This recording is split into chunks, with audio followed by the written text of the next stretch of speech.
The night settles over the land like a heavy velvet curtain, and in this gentle darkness I welcome you, dear listener, to another journey through the forgotten corridors of time. A journey that will carry you not into the echoing marble halls of ancient Rome as we have wandered before, but into the candlelit chambers, the bustling market squares, the smoky kitchens, and the shadowed gardens of the medieval world where women, real women, flesh and spirit, laughter and longing, lived, loved, and sometimes dared to desire in ways that history's polite pages seldom record. Before we begin, I invite you to drift deeper into this space we share, where the noise of the modern day falls away, and the slow rhythm of the past takes hold. And if you find yourself enjoying the stories we tell, stories of lives lived long ago, told not with the thunder of battle, but with the soft persistence of breath and heartbeat, consider pressing that subscribe button, for here, in our quiet corner, we weave boring history into threads of calm and warmth, perfect for resting your eyes and letting the world fade into dreams, knowing that tomorrow, there will be another tale waiting to meet you. And now, let us walk together into the year of our Lord 1300 and something. The date uncertain, the place a winding walled town somewhere between the cool mists of the north and the softer breezes of the south. A place where the cathedral bells mark the hours in slow, patient tones, and the streets smell of fresh bread from the baker's ovens mingled with the sharper tints of tanned leather from the cobbler's workshop. A place where women's lives are woven into patterns of duty and expectation, but also, if you know where to look, into more daring patterns of pleasure and freedom. Our story begins with a woman named Isolde, her name carrying the lilt of old romance, yet her life rooted in the practical rhythm of medieval days. For she is the daughter of a cloth merchant and the wife of a minor scribe, and yet she moves through her days with a light in her eyes that hints at a private world unseen, a world of warmth and choice and desire in a time when such things were not meant to belong to women. In the mornings she walks to the market square with her basket, her stola-like gown dyed, a deep russet from imported madder root swaying around her ankles, her hair braided and coiled beneath a linen wimple, her face serene as she selects figs and almonds from the traders, who have come from far lands, and yet beneath that serenity is the memory of last night, as whispered laughter, and the weight of a hand she had chosen to welcome. For Isolde is one of those women who understands that her body is not simply her husband's possession or the church's vessel for childbirth, but her own field to sow and harvest in the seasons she chooses. The town itself breathes life into such women quietly, for though the sermons warn against the sins of the flesh, the people know that the world is more complex,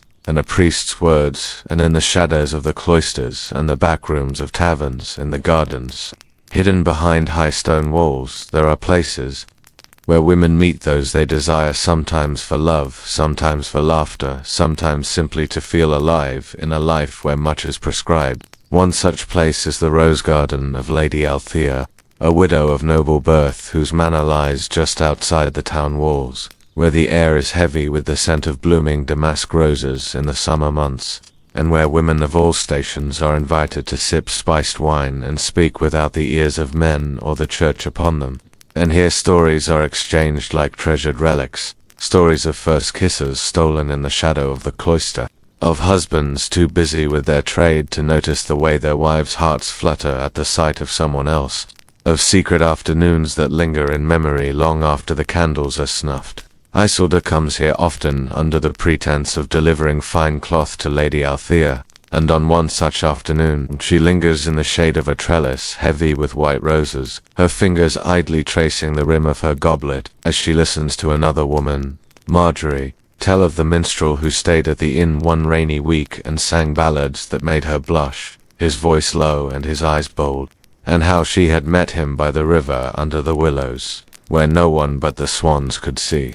And as Marjorie speaks, Isolde smiles not in judgment, but in recognition, for she knows what it is to be more than the role assigned, to be flesh and longing and choice. The medieval world, for all its rules, is filled with such hidden pockets of freedom, for even as the church preaches chastity and obedience, life flows in ways that cannot be wholly bound, and in the great houses as much as the humble cottages, there are women who find ways to shape their own stories, sometimes in small, quiet acts of rebellion, sometimes in bold steps that leave whispers in their wake for years to come. And as we follow Isolde through her days through the market, through the rose garden, through the narrow lanes lit by lanterns at night, we will also follow the threads of other women's lives. Women in distant towns and villages, women in castles and in convents, women whose pleasures are as varied as their prayers, whose loves are as intricate as the embroidery on their sleeves. And we will see how, even in a world that claimed their bodies for others, they carved out spaces where those bodies and the desires within them belonged only to themselves. So let us linger here tonight, moving slowly, letting the details settle around us like the folds of a woolen cloak on a winter-s evening, watching as Isolde steps from the rose garden into the dusky street, her heart light with the knowledge that she lives not only in service of duty, but also in the quiet, unrecorded joy of being a woman who knows and claims her own pleasure. And as she disappears into the winding lane toward her home, we too will follow, for her story and the stories of countless others like her has only just begun. As the candlelight in the small timber-framed chamber danced upon the uneven plaster walls, and the scent of rushes mingled with the faint perfume of lavender that had been tucked between the folds of linen, Lady Isolde sat upon the edge of her carved oak bed with its heavy curtains of deep green wool, her fingers idly tracing the embroidered vines that ran along the hem of her gown, thinking of the world beyond the manor-s stone walls and the tapestry of women-s lives that she had come to know in whispers and in stolen moments. For though the chroniclers and priests wrote only of saints and sinners, of wives and widows, she knew there existed a realm in between, a hidden sisterhood bound not by vows to God nor to husband, but by the shared delight in their own bodies, in the discovery of desire and the joy of sharing it freely without shame. And as she sat there, she thought of Marjorie, the brewer's daughter in the nearby village, whose laughter carried over the market square like a bell, who had once pressed a warm tankard of ale into Isolde's hand, and with a wink told her that the secret to life was to taste all its flavors, be they sweet, bitter, or intoxicating. And it was in Marjorie's loft above the brewery, amidst the scent of malt and the hum of cooling vats, that Isolde had first heard stories of women who had not only accepted their appetites, but had built lives around them, some weaving them into their marriages with charm and cunning, others choosing not to marry at all, living instead in small cottages paid for by the trinkets and coin of generous companions, their independence bought with each embrace, beyond the village in its winding lanes. In the town where the marketplace swelled with noise and color twice each week, there was Joan the dyer, whose hands were stained crimson from madder root, but whose tongue was sharper still, a woman who, though married to a man twice her age, was said to have more than one special friend who visited her under the cover of night, and yet she was neither shunned nor scorned, for her skill in dyeing wool to the richest hues made her indispensable. And in this way she moved through life with a quiet immunity, her enjoyment of flesh neither flaunted nor hidden, simply woven into the fabric of her days like the warp and weft of her cloth. And when Isolde once visited Joan to commission a gown, she had seen the woman's knowing smile, the spark in her eyes as she measured the cloth against Isolde's waist, and had understood without a word that here was another who did not see pleasure as a sin to be confessed, but as a gift to be tended. In the abbey on the hill, far from the noise of the tavern and the markets,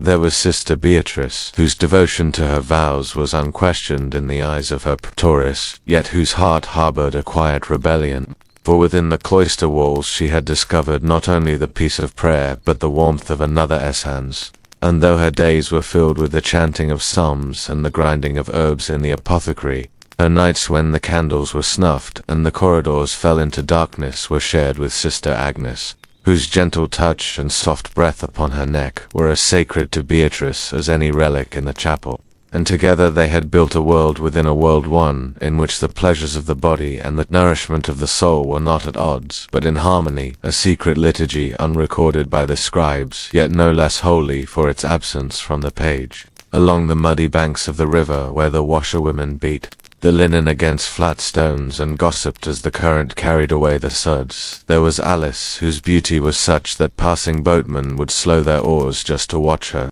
and though she earned her keep with blistered hands and an aching back, She carried herself with the air of a woman who knew she was desired, and she took her lovers as she pleased, sometimes a merchant whose shirts she scrubbed, sometimes a miller's son who brought her small gifts of flour and honey, and once rumor had it, even the reeve who collected the Lord's rents, though she had never confirmed this, smiling only when asked and saying that a woman need not tell every tale she has lived. And so the story stretched outward like the branches of an ancient oak, each leaf a name, each twig a memory, some told in confidence, over steaming cups of spiced wine by the fire, others exchanged in hurried whispers, behind market stalls, all forming a living record of women who had, in one way or another, claimed their right to desire in an age when the law, the church, and the chroniclers would have them be silent. And as Isolde heard these tales gathered over months from hearthsides, roadside inns, and secluded garden, she began to see how varied and ingenious were the ways in which pleasure was sought and savored, how it could be a tool of survival, a currency, a solace, a rebellion, and sometimes simply a joy without ulterior motive, as natural and necessary as the turning of the seasons.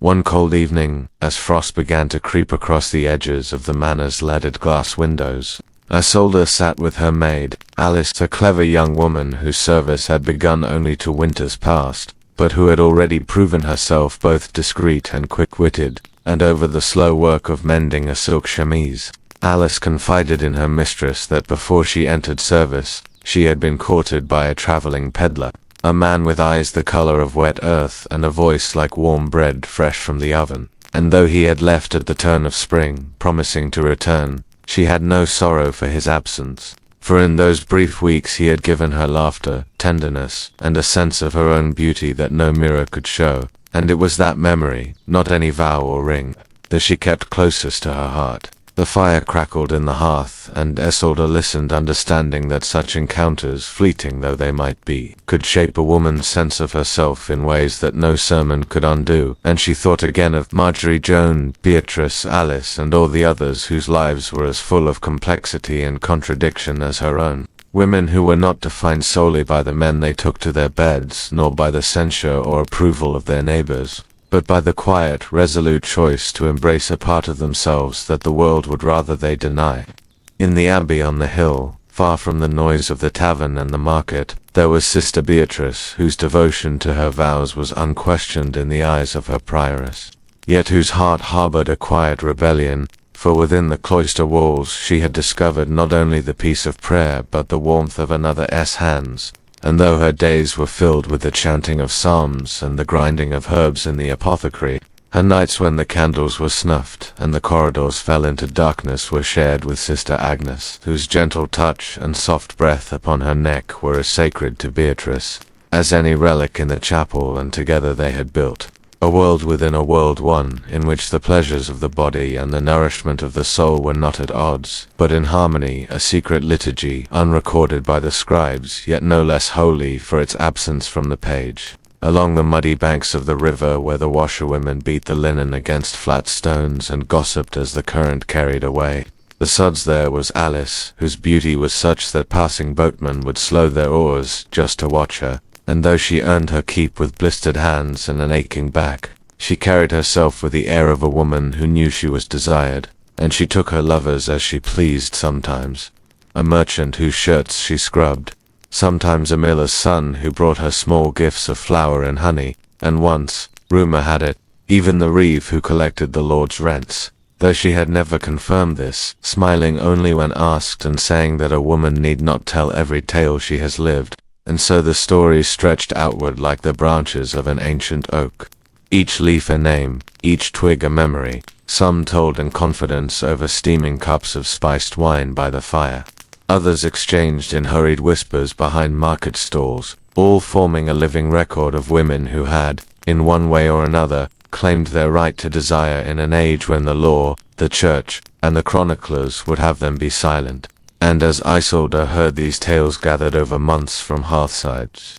roadside inns, and secluded gardens, she began to see how varied and ingenious were the ways in which pleasure was sought and savored, how it could be a tool of survival, a currency, a solace, a rebellion, and sometimes simply a joy without ulterior motive, as natural and necessary as the turning of the seasons. One cold evening, as frost began to creep across the edges of the manor's leaded glass windows, Isolde sat with her maid, Alice, a clever young woman whose service had begun only 2 winters past, but who had already proven herself both discreet and quick-witted. And over the slow work of mending a silk chemise, Alice confided in her mistress that before she entered service, she had been courted by a traveling peddler, a man with eyes the color of wet earth and a voice like warm bread fresh from the oven. And though he had left at the turn of spring, promising to return, she had no sorrow for his absence, for in those brief weeks he had given her laughter, tenderness, and a sense of her own beauty that no mirror could show.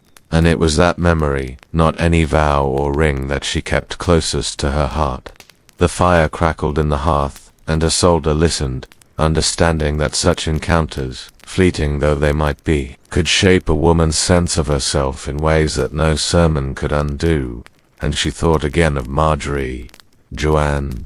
Beatrice, Alice, and all the others whose lives were as full of complexity and contradiction as her own. Women who were not defined solely by the men they took to their beds, nor by the censure or approval of their neighbors, but by the quiet, resolute choice to embrace a part of themselves that the world would rather they deny.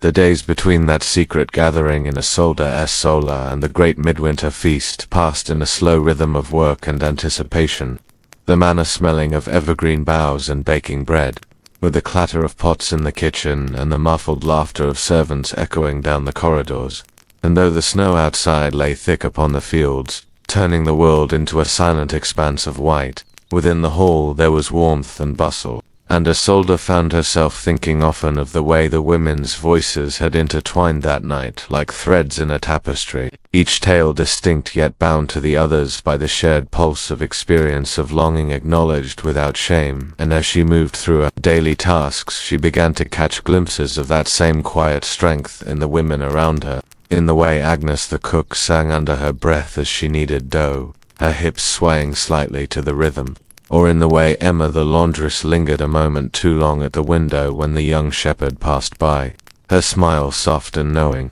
It was in these subtle moments that Isolde began to understand that desire, in this time and place, was like an underground stream, hidden from view but constantly flowing, feeding the roots of things that might never bloom openly but were nonetheless alive. And she realized that the church, the lords, the laws, these were merely stones placed upon the surface to try and dam it, but still the water found its way through the cracks, carving out paths in the dark. And the women who found joy in their own bodies were like those hidden springs, nourishing themselves and others in ways the world could not always see or control. On the morning of the feast itself, the great hall was transformed, the trestle tables covered in white linen and set with polished pewter plates, the rushes on the floor fresh and fragrant with rosemary, the walls hung with new tapestries brought out only for special occasions, and in the center of it all the hearth roared, the firelight dancing over the faces of the guests as they began to arrive, stamping the snow from their boots and shedding their cloaks,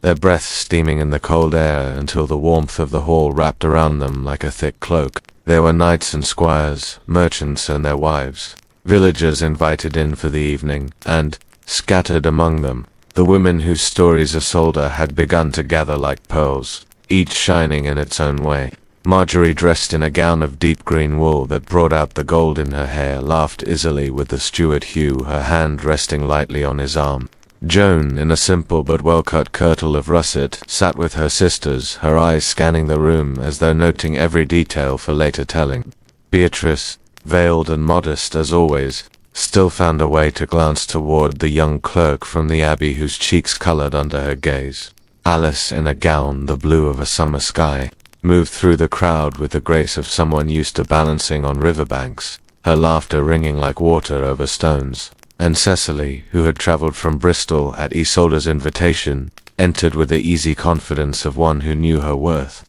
Her gown of fine grey wool trimmed with fur, her fingers heavy with rings. As the evening wore on and the courses were served as spiced pottage, roast goose, venison, pasty, almond tarts, the hall filled with the sounds of feasting, the clink of cups, the strumming of the minstrel's lute, and the rise and fall of conversation. But beneath it all there was a current of something else, a sense that here, in this warm firelit space, the usual strictures had loosened just a little, and as Oda, moving among her guests, caught fragments of talk that hinted at more than the weather or the harvest, a whispered jest that made a young wife blush and smile, a murmured recollection of a dance from years past when partners had held one another closer than propriety allowed, the soft laughter that followed the mention of a name not present at the table. Later, when the last course had been served and the hall began to quiet, Isolde invited a smaller group to remain, leading them once more to her solar,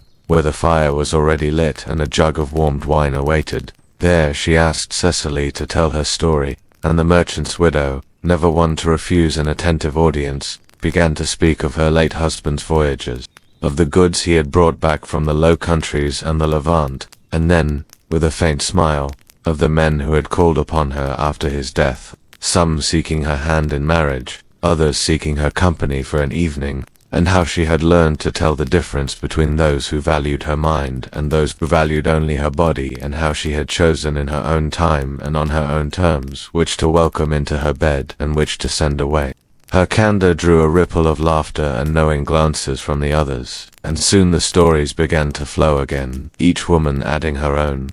And Isolde listened as the hours passed, her mind weaving these moments together into something larger than any one tale. A testament to the fact that in every age there were those who refused to let their lives be dictated solely by the rules set for them, who found ways to claim pleasure, intimacy, and the right to be more than the sum of their duties. By the time the embers in the hearth were glowing low and the last cup of wine had been drained, Isolde felt a quiet certainty settle over her. She would write these stories down, not as the moral lessons the church might wish them to be, but as they were, rich and human, filled with laughter and longing and the small defiances that made a life worth living. And she would hide them well so that perhaps one day, when the world was ready, they could be read and understood for what they truly were, record of women who lived as fully as they could in the ways open to them, and who in doing so kept alive a flame that no decree or sermon could entirely snuff out. In the days after the feast, when the manor had settled once more into its winter quiet, the snow lying heavy upon the roof and the smoke from the hall-less chimney rising in a thin grey plume against the pale sky, Isolde found herself walking more often in the gardens despite the cold, her cloak drawn tightly around her, and her breath clouding before her. For it was in the stillness of those frost-laden paths that she could best turn over the stories she had heard,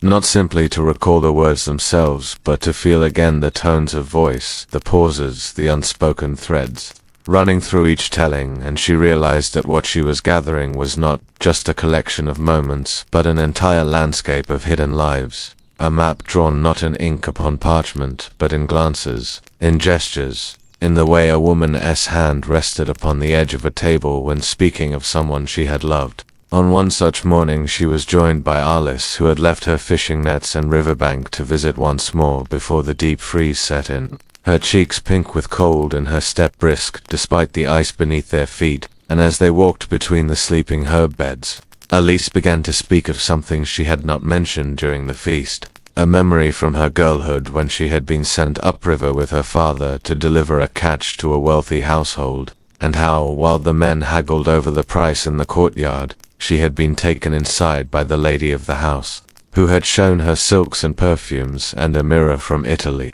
and had then, with a gentleness Alice had never known from her own kin, touched her cheek and told her she was beautiful, a word she had not heard before and would not hear again until she was a grown woman with suitors of her own. And though nothing more had passed between them than that fleeting caress, Alice said she had carried the memory of it like a talisman, a reminder that beauty was not just something men decided upon, but something one could feel in oneself, ignited by the regard of another who truly saw you. Isolde listened, sensing that what Alice described was as much about awakening as it was about desire. That in the great weave of human connection there were threads of many colors, some bold and passionate, others delicate yet enduring, and she thought of how these moments when a woman recognized her own worth through the eyes of another were as vital to the soul as any feast or prayer, though far less likely to be recorded in the chronicles that claimed to tell the truth of the age. That afternoon brought another visitor.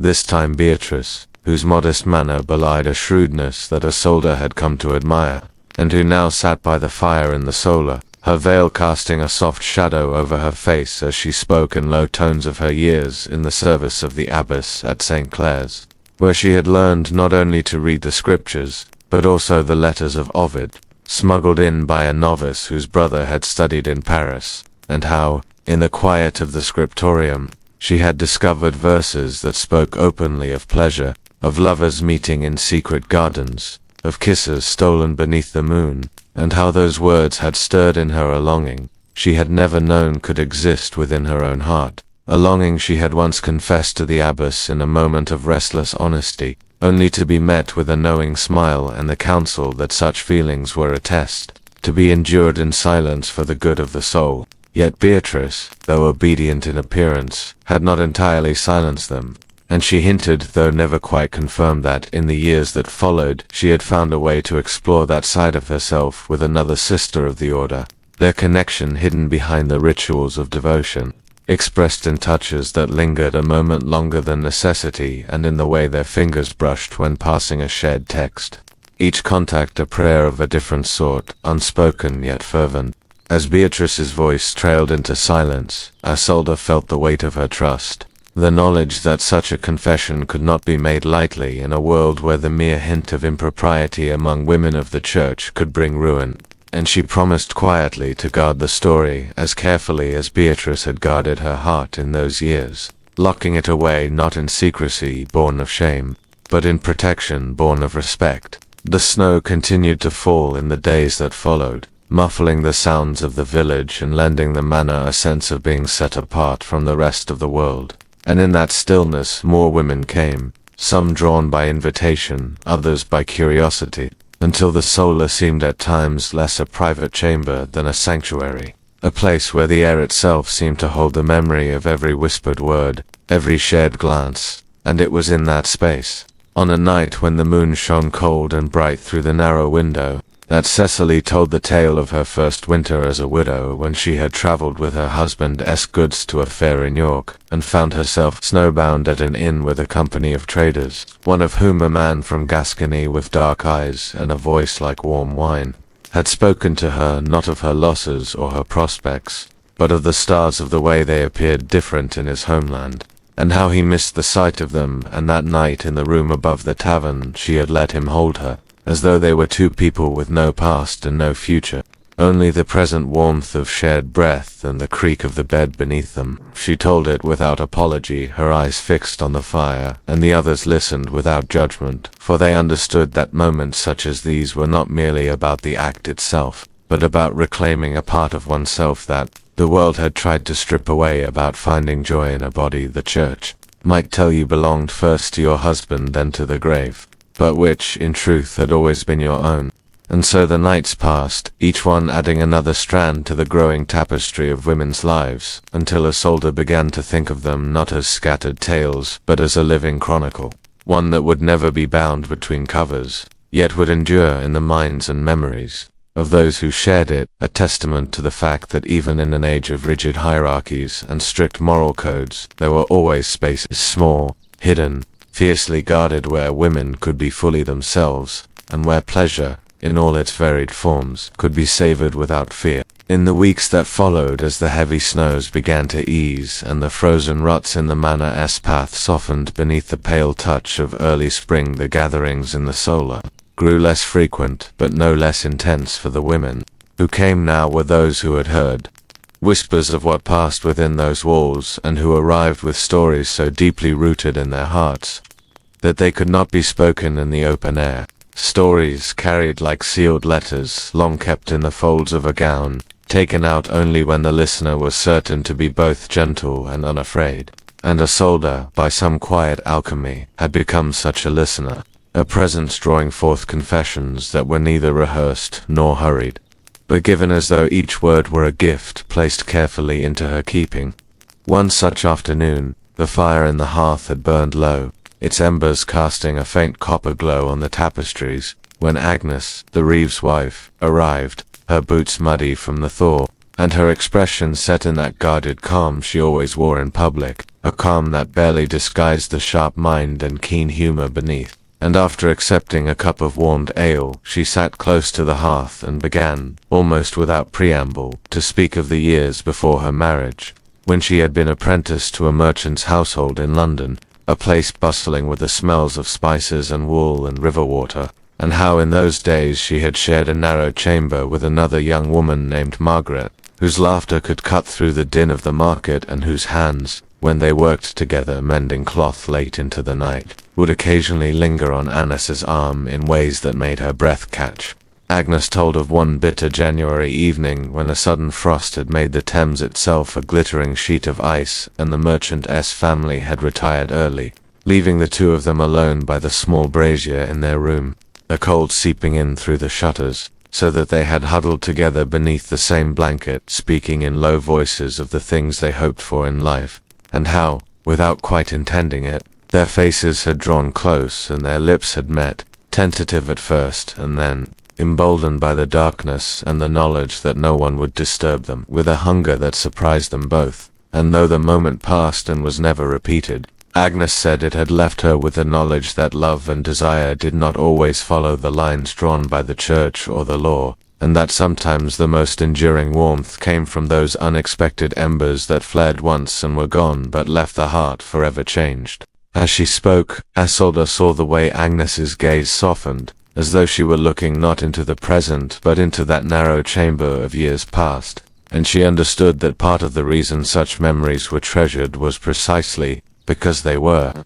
finite, unspoiled by the long trials of life together, preserved in the perfection of a single night, when the world seemed briefly arranged for their happiness alone. It was not only women of the manor or the nearby village who came now, for word had travelled farther than Isolde realized, and one morning a stranger arrived, her cloak travel-stained and her accent carrying the faint lilt of the western coast, introducing herself as Ira, a healer and midwife whose work often brought her into the most private chambers of other women. Lives, and who now, unhurried and steady in her manner, told the circle of a lady she had once served in a remote keep, overlooking the sea, a lady married young to a lord twice her age, who spent more time in the hunt than at her side, and who, in her loneliness, had found comfort in the arms of her maid, a girl who had come from the lowlands and who knew nothing of noble etiquette, but everything of how to make another feel seen. Ira described how the two women had been careful at first, their closeness explained away as the easy intimacy of mistress and servant, but how, in the small hours, when the waves crashed against the rocks below, and the wind howled in the chimney, the maid would slip beneath the lady's coverlet, her hands tracing the lines of her body, not with haste but with reverence, as though each curve and hollow were a sacred place, and how this went on for years, unremarked upon by the household, until the maid was married off to a fisherman's son and taken far from the keep, leaving the lady to watch the sea from her tower, the memory of those nights, her only constant companion. Ira's voice did not falter as she told it, but there was a shadow in her eyes that suggested she had seen many such bonds severed by the demands of marriage and propriety, and Isolde found herself wondering how many women, across the long sweep of the land, carried such private histories with them like pearls hidden in the hems of their gowns, unseen yet precious. The days lengthened, the snow shrinking back into the earth, and with the return of green shoots in the garden came a new energy to the gatherings. The conversations ranging from playful reminiscences to confessions that seemed to lighten the teller simply by being spoken aloud, and one evening, when the last of the day's light was slipping from the sky, Jo, known in the village for her quick tongue and sharper wit, told of a summer long past when she had been hired to tend the hounds for a visiting baroness, and how she had been struck not only by the woman's beauty but by her scent, a perfume unlike anything she had known, faintly floral with a hint of something darker, and how one afternoon, in the shade of the kennel wall, the Baroness had drawn Joan close under the pretense of inspecting a wound on her arm, a touch lingering just a moment too long, her breath warm against Joan's cheek. Joan claimed nothing more had come of it than that single touch, yet her voice carried the unmistakable weight of longing when she described the way the Baroness' eyes had held hers, the way time itself had seemed to pause in that narrow strip of shade, and the others listened in silence, recognizing in her words the truth that sometimes the smallest gestures and ungloved hand-brushing, another a shared look, could lodge in the heart more deeply than nights of passion. And so the tapestry grew, each thread a story, each story a reminder that in the medieval world, where laws and sermons sought to confine women's desires to the narrow space of duty, there were still countless ways in which those desires found expression, whether in fleeting glances, in stolen hours, or in bonds nurtured over years in the quiet corners of kitchens, gardens, and bedchambers. And as Isolde looked around the room at the faces lit by firelight, she felt a quiet certainty that these gatherings were themselves an act of defiance, not in loud rebellion, but in the simple, steadfast claiming of one's own truths. With the lengthening days came the slow, almost imperceptible shift in the air that signaled spring's true arrival. The scent of turned earth, mingling with the smoke from distant hearths, and though the manor still held the quiet of winter evenings, the gatherings in Isolde's soul now carried with them a brightness, a kind of loosening in the women's shoulders, as though the promise of warmer winds had made even the heaviest secrets easier to unburden. And on one such afternoon, when the shutters had been thrown wide to let in the golden spill of sunlight, it was Alice, the steward's wife, who settled herself on the bench by the window and began to speak, her voice low but steady, about the summer she had once spent in the household of her cousin, a wealthy merchant in York, where she had found herself drawn to a seamstress who worked in the upper rooms, a woman named Edith, whose hands moved with a quiet authority over silks and linens, coaxing them into garments that seemed almost to breathe when worn. Alice told how she would linger in the workroom under pretense of needing some adjustment made to her gown, watching the curve of Edith's neck as she bent to her task,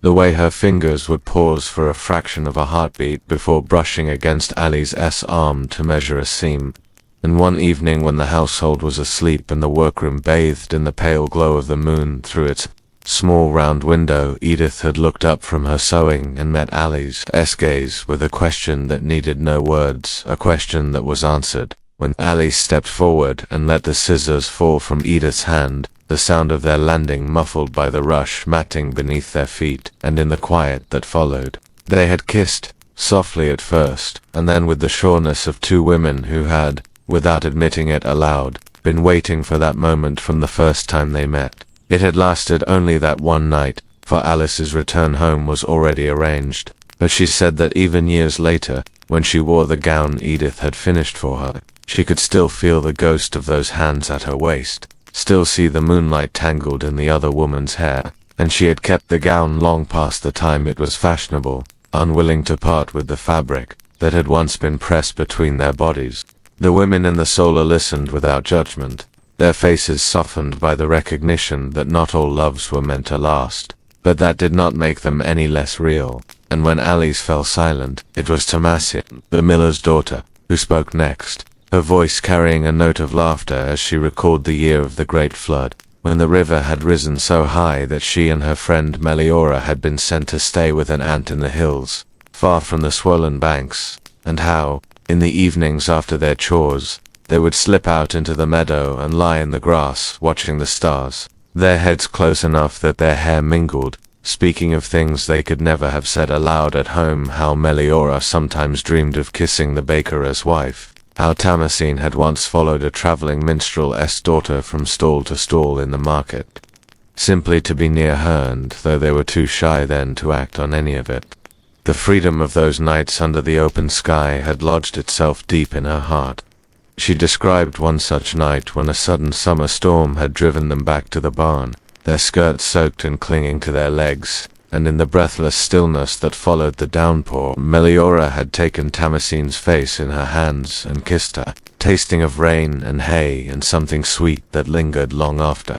And though they never spoke of it again, the memory had been hers to keep, like a pressed flower hidden in the pages of a book. It was these small, vivid moments, glances exchanged over a shared loaf of bread, the warmth of a hand brushing another in the dark, that seemed to thread through so many of the stories told in the Solar, and Isolde, as she listened, found herself struck by the way they revealed a quiet truth about the medieval world, that desire did not need the sanction of the church to exist, that intimacy could flourish in the narrow spaces left between duty and propriety, and that for many women, the act of remembering was itself an act of survival. It was on a rain-heavy morning, the kind where the clouds pressed low over the hills and the manor seemed suspended in a hot, that a newcomer appeared at the door of the solar, a tall woman with hair the color of chestnuts and a cloak spattered with mud, who introduced herself as Beatrix, a merchant's daughter from Bruges traveling with her father's caravan, and who, upon hearing of Isolde's gatherings from a servant in the kitchens,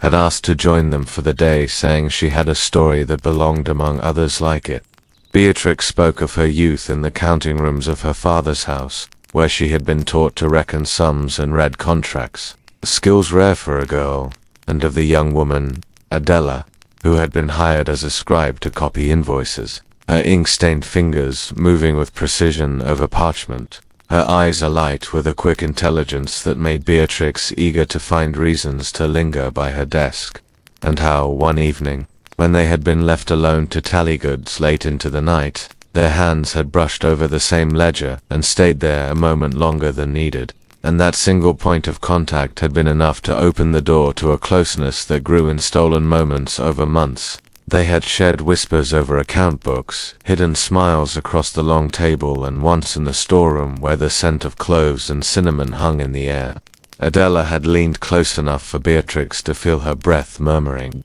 something about the softness of her hair before pressing a kiss against her cheek that had made her knees weaken, and though they had both known that Adela's position was precarious and discovery would mean dismissal, neither had been willing to let go of that quiet thread of affection until Adela's family called her home to marry, leaving Beatrix with nothing but a single sheet of parchment on which Adela had written, in her careful hand, "Remember me when the ink runs dark." As Beatrix's voice faded into the rain's steady patter against the shutters, Isolde looked around at the women gathered there, wives, widows, servants, and strangers, and thought of how many such stories must have been lost to silence, how easily they could have vanished had not someone thought to speak them aloud, and she felt again that quiet, unshakable sense that what they were doing here mattered, not because it would be recorded in any chronicle, but because in this room, in these hours, the truth of their lives was neither hidden nor diminished. The rain that had begun as a soft mist in the morning deepened as the day wore on, becoming a steady curtain that blurred the edges of the courtyard beyond the solar, and the sound of it on the roof tiles was a constant, steady heartbeat that seemed to wrap the women in a kind of cocoon, cutting them off from the duties of the manor and the watchful eyes of those who might wonder what passed between them here. And perhaps it was that sense of enclosure that made the next story bolder than some that had come before, for it was Marjorie, the Reeve's wife, who leaned forward, her fingers tracing idle patterns in the grain of the table, and began to speak of the days before her marriage, when she had been a maid in the household of a minor knight whose lands bordered the sea. She described how the air there had always carried the scent of salt, how the gulls' cries would wake her before dawn, and how among the other maids there had been a woman named Row-Eyes, older by a few years, with hair so dark it seemed almost blue in the sun, and a laugh that could cut through the damp chill of the morning as they hauled water from the well, and how, in the summers, when the work was light and the days long, they would slip down to the shore under the pretense of gathering driftwood, but instead lie on the sand where the tide could just reach their toes, talking about the ships they saw on the horizon and the far-off places they imagined they might one day see. One afternoon, the air thick with the promise of a coming storm, they had found a hollow in the rocks where the wind could not reach them, and there, as the waves crashed against the stones and sent up showers of spray, Row-Eyes had kissed Marjorie for the first time, tasting of sea and wind and the apple she had eaten on the walk down. And though Marjorie knew even then that Row-Eyes would not stay there, she was restless.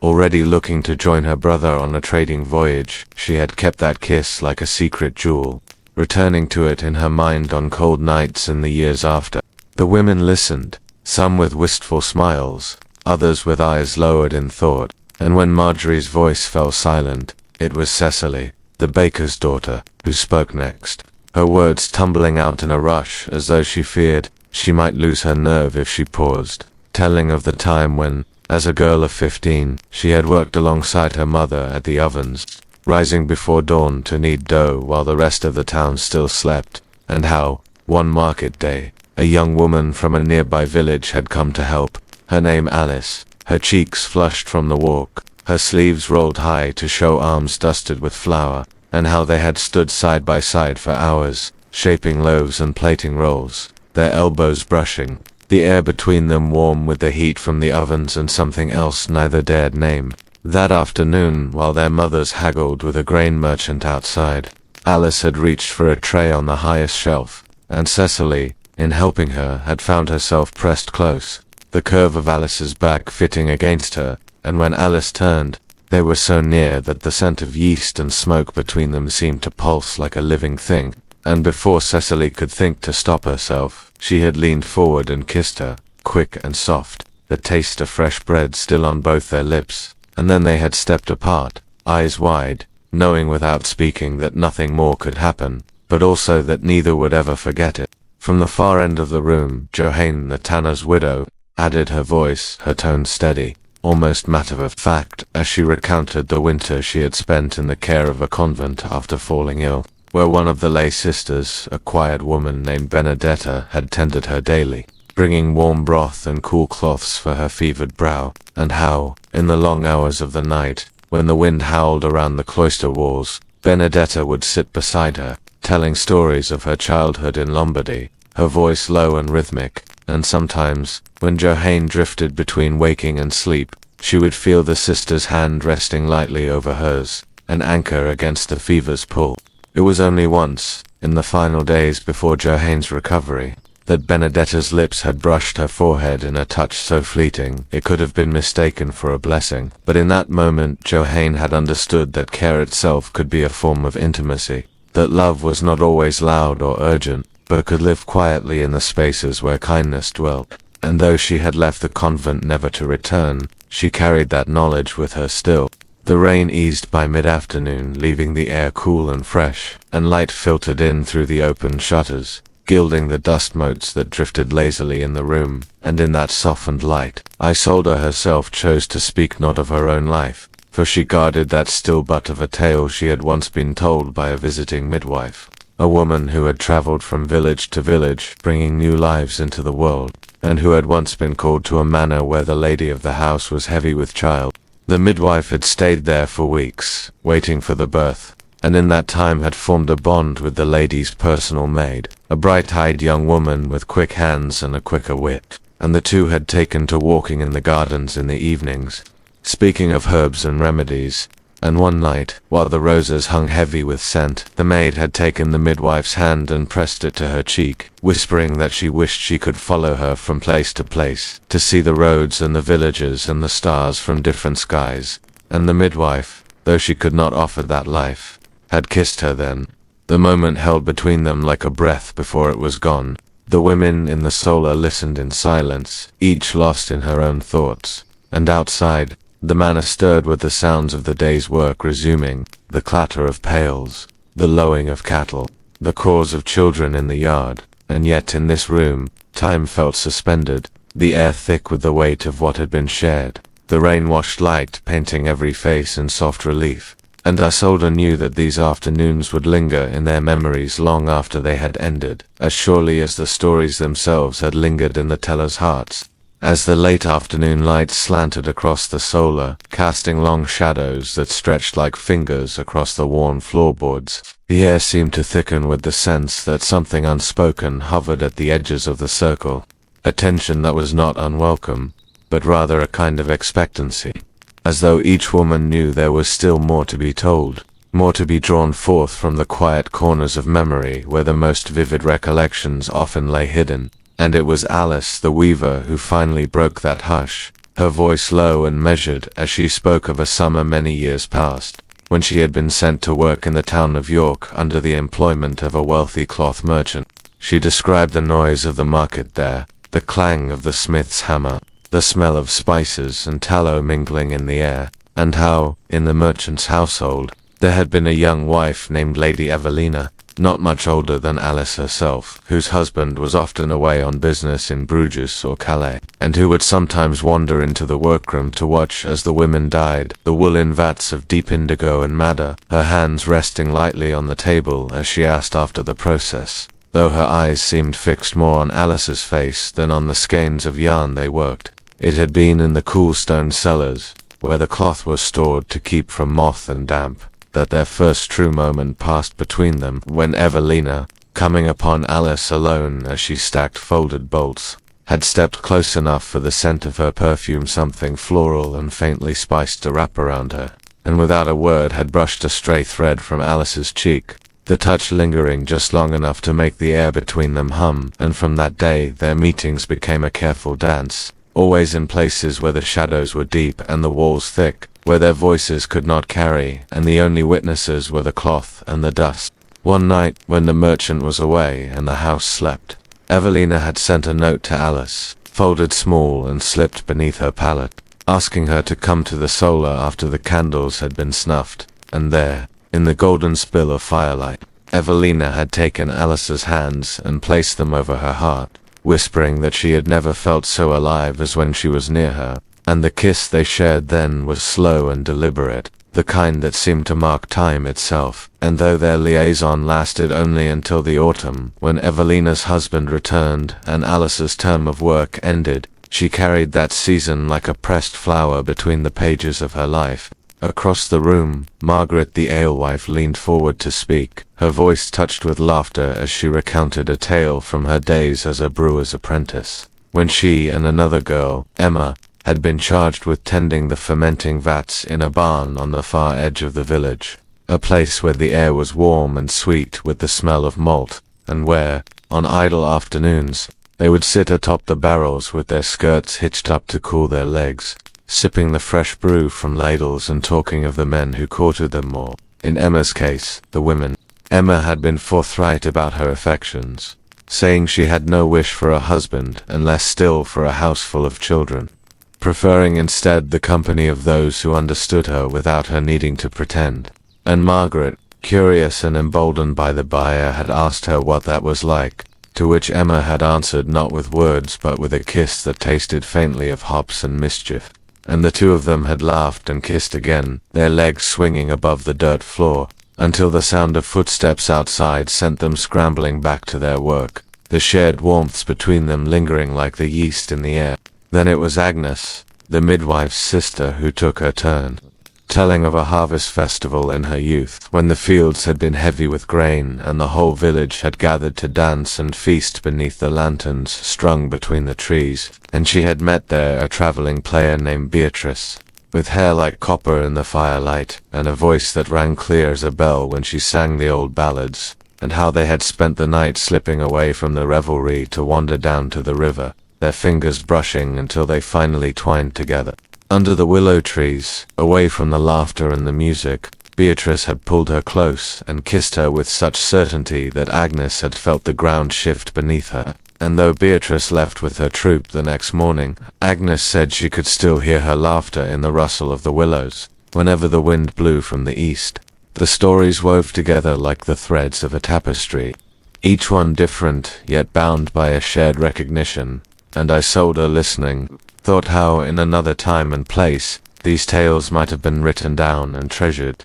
passed from one set of hands to another, instead of being spoken in hushed voices in a sunlit room where no record but memory would remain. Outside, the sky began to deepen toward evening, the clouds tinged with the first blush of sunset, and the sound of the rain had faded to the occasional drip from the eaves, leaving the world quiet in that expectant way it sometimes is at the close of a day, when the air feels heavy with all that has been lived in its span. And in that stillness, another voice, soft hesitant, rose from the far side of the table, as Joan the cooper's widow began to speak, and the others leaned in, knowing that even the most reluctant among them often held the richest stories, the kind saved for the moment when the room felt just safe enough to let them out into the light. Joan's voice carried the weight of years, not in the heaviness of age, but in the way each word seemed chosen with care, as if she were placing stones to form a path across a stream, steady and deliberate.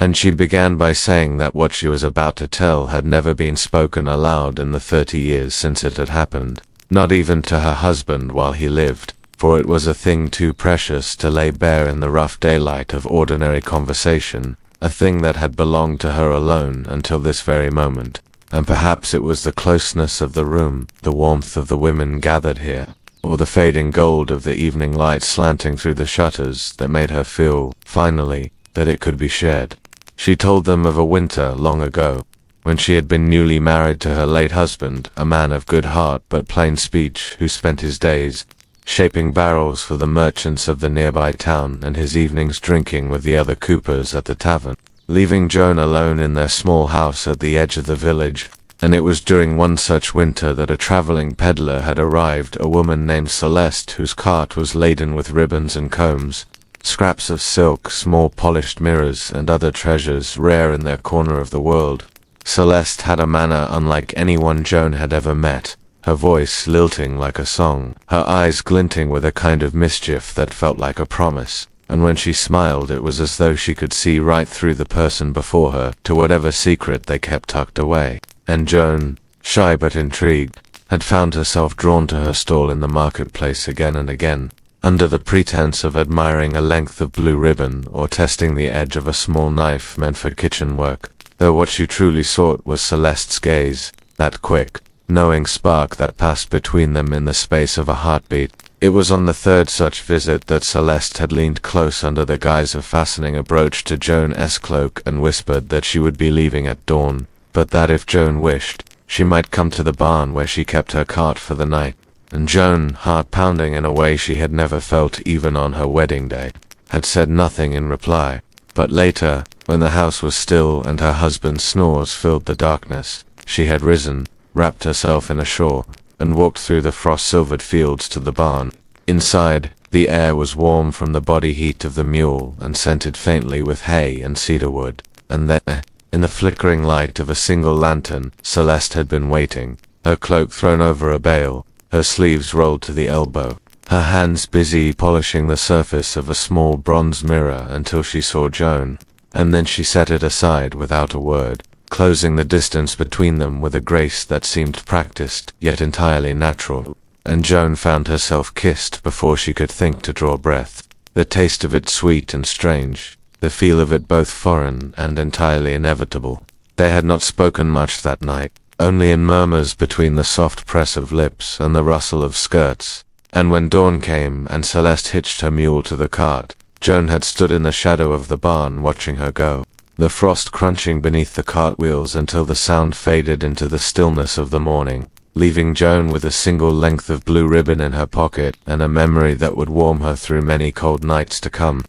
When Joan fell silent, the others did not speak at first, as if unwilling to break the delicate thread of her story. And then it was Alice who reached across the table to squeeze her hand, a small gesture that said more than any words could, and for a while they simply sat in the gathering dusk, the fire crackling softly, the air rich with the scent of baking bread from the kitchen below, each woman lost in her own thoughts. It was Cecily the midwife who next broke the quiet, her tone more matter-of-fact than sentimental, as if she were telling a tale from her work rather than her own life. And perhaps that was how she wished it to be heard, but even so, there was a softness in her eyes as she began to speak of a birth many years past, when she had been called in the dead of night to a cottage on the far side of the river, where a young woman named Eleanor labored alone, her husband having died of the sweating sickness the previous month. Cecily had tended to her through the long hours, keeping the fire stoked and the room warm,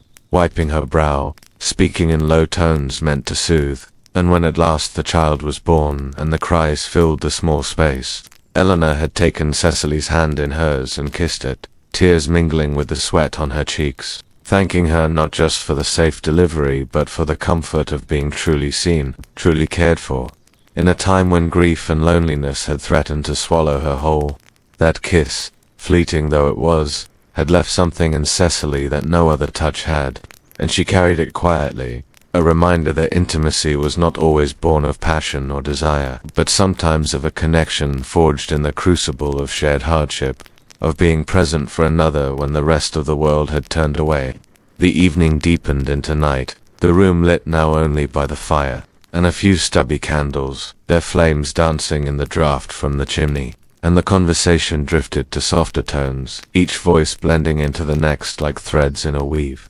until Isilda, who had been mostly silent through the latter half of the gathering, began to speak once more, her words wrapping around the room like a spell, pulling each listener back from her own thoughts and into the story that was about to unfold, one that promised to carry them all further into the quiet heart of a world that existed just beyond the reach of the written histories, in the shadows and the whispers, in the lives of women who had dared to live as they pleased, if only for a moment in time. Isolda's voice was soft but unwavering as she began, her eyes fixed not on the women around the table but on some distant point in her mind, as though she were watching the events unfold once more before her. And she spoke of a summer when she had been barely more than a girl sent to serve as a companion to Lady Elena, the widowed sister of a local lord whose manor sat at the crest of a hill overlooking fields of barley and the slow silver ribbon of the river beyond, a place where the air was always heavy with the mingled scents of roses and baking bread,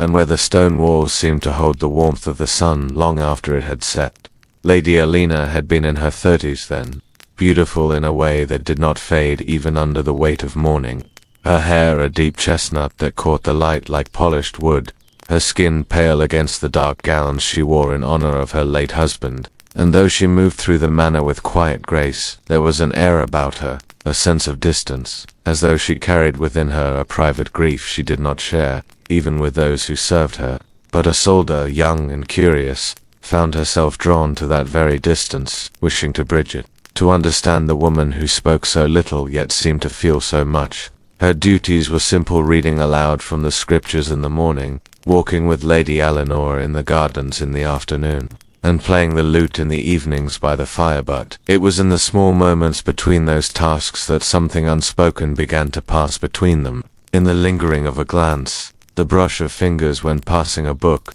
the way Lady Eleanor's smile, rare as it was, seemed warmer when it was directed at her than at anyone else. One afternoon when the sun was high and the heat lay over the gardens like a soft, golden veil, Lady Elena had led her to a shaded alcove behind a hedge of honeysuckle, a place so hidden that the air felt still and secret, and there she had asked Isolda to play for her, the sound of the lute mingling with the hum of bees and the scent of flowers, and when the song ended, Lady Elena had reached out, almost hesitantly, to tuck a loose strand of hair behind Isolda's ear, her fingers lingering just a moment too long, her gaze holding hers in a silence that said more than words could. That touch had been the first, but not the last, for in the days that followed, their walks in the garden became longer, their conversations more intimate, touching on dreams and fears and memories not meant for casual ears. And one evening, as a storm rolled in from the west, drumming against the shutters and filling the air with the sharp scent of rain, Lady Eleanor had drawn Isolda close by the fire, wrapping her in the folds of her gown as though to shield her from the world beyond, and their lips had met in a kiss as soft as the first drop of rain on a still pond, a kiss that deepened slowly, like the gathering of the storm outside, until it left them both breathless. They had been careful after that, never lingering too long in the same room when others were present, never allowing their hands to meet where eyes might see, but in the quiet hours, behind closed doors or beneath the cover of the garden's shadowed paths, they had stolen moments together, moments that were all the more precious for their secrecy, until at last the summer ended and Isolda was called back to her family's home, leaving Lady Elena to her solitary life on the hill.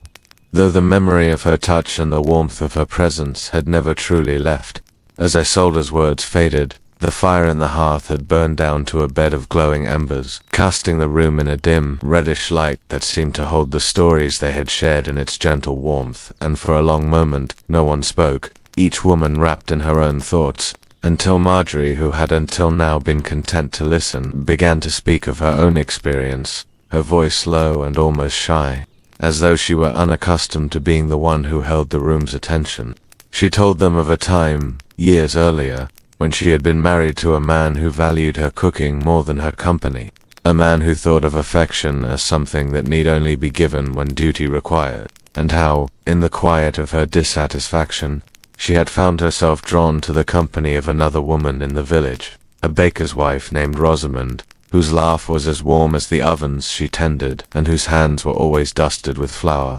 Marjorie had begun visiting the bakery under the pretense of buying bread, though she could easily have sent one of her servants, and Rosamond, perhaps sensing her loneliness, had always found reason to linger over the exchange, asking about her day, offering her the choicest loaves, slipping her small sweets wrapped in cloth as if she were a favored child, and over time, those visits had grown into something more, the moments between them lengthening until one afternoon, when the shop was empty and the air heavy with the scent of fresh bread, Rosamond had leaned over the counter and kissed her, quick and sure, as if it were the most natural thing in the world. That kiss had been the beginning of a quiet affair that lasted nearly a year,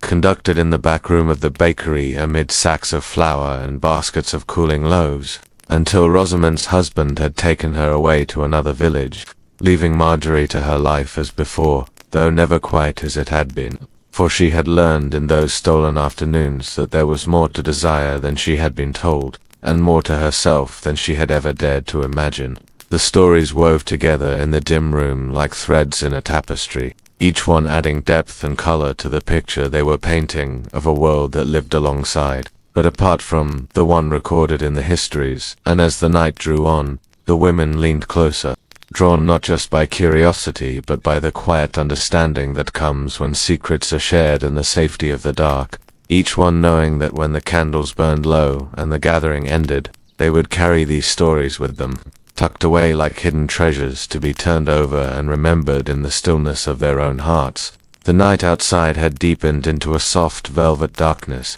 the kind that muffled the sounds of the village and turned the window panes into mirrors reflecting the glow of the fire within. And in that warm cocoon of flickering light, the women seemed to lean ever further into the shared gravity of their confessions, as though each story told loosened another from the shadows, and it was Eleanor, the weaver's daughter, with the quick smile and nimble fingers, who now began to speak, her voice carrying the lilting cadence of someone recalling not merely a memory, but a feeling that had once saturated her every waking hour. She told them of the autumn when she had been sent to apprentice under a master embroiderer in the town, a stern old man with an unerring eye for detail, and a wife, Beatrice, whose beauty was of the understated kind that seemed to grow the longer one looked, with hair the color of ripe wheat and eyes like pale amber catching the sun. And while the old man busied himself with his commissions, Beatrice had been the one to oversee Eleanor's daily work, standing close to correct a stitch, her voice warm as she praised the steadiness of her hands. The room where they worked smelled faintly of lavender and wool, and in the chill mornings, Beatrice would place a cup of warm cider by Eleanor's side without a word, her fingers brushing hers in a way that seemed almost accidental but was never entirely so. And Eleanor, barely 17 and unversed in the ways of such unspoken exchanges, had found her heart quickening at the smallest of gestures. The brief meeting of eyes across the frame of the embroidery, the way Beatrice's lips curved in a secret smile when the old man's back was turned. One afternoon, as the wind rattled the shutters and the fire burned low, Beatrice had leaned over to guide Eleanor's hand through a particularly intricate knot, her breath warm against her cheek, and, without meaning to, Eleanor had turned toward her so that their lips met in a kiss as fleeting as it was electric, a kiss that left them both momentarily frozen, listening for any sound from the adjoining room, before Beatrice pulled away, her eyes wide not with regret, but with the thrill of having crossed a line neither of them had dared name. From that moment on, their days together had been laced with an invisible thread of anticipation, each small contact charged with the memory of that kiss, until one afternoon when the old man had gone to the market, Beatrice had taken Eleanor by the hand and led her up the narrow stairs to a small room at the top of the house, a room filled with sunlight and the faint scent of dried flowers, where she had drawn the curtains and closed the door, and there, with the muffled sounds of the street below drifting in, they had explored one another with a tenderness that felt to Eleanor like the slow unfolding of a story she had always known but never before read aloud. They had been careful in the days that followed, returning to the rhythm of their work as if nothing had changed, but Eleanor had come to understand that the stitches she made, the careful patterns she embroidered, were now bound up in her mind with the feel of Beatrice's hands on her skin.